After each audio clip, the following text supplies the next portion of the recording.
1929 में जब अकबर जहां मेहमानों के लिए चाय लेकर ड्राइंग रूम में दाखिल हुई तो उसने देखा कि कुछ बरतानवी उसके खामद के पास बैठे हैं। उसे मालूम हुआ कि उसका खामद शेख मक्की दरअसल बरतानिया का जासूस है। उसने अपने बाप को खत लिखा। अकबर जहां के बाप ने आकर तलाक का मुतालबा कर दिया। शेख मक्की ने तलाक देने से इनकार कर दिया। अकबर जहां का वाला शेख अहमद हुसैन रुस्तम हिंद गामा पहलवान के पास गया।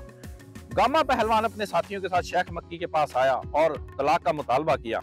शेख मक्की जो कि दरअसल कर्नल टी लॉरेंस था, उसने गामा पहलवान को धमकाया। चुनाचा गामा पहलवान ने अपने साथियों समेत शेख मक्की यानी कर्नल टी लॉरेंस को उठा लिया और दाता दरबार के सामने बरगद के दरख्त से उल्टा लटका दिया। बरतानिया वापस जाने से कबल अकबर जहां को तलाक देने पर राजी हो गया। अकबर जहां ने बाद में दूसरी शादी कर ली कश्मीर के शेख अब्दुल्ला से, जो कश्मीर के वजीर आला भी बने।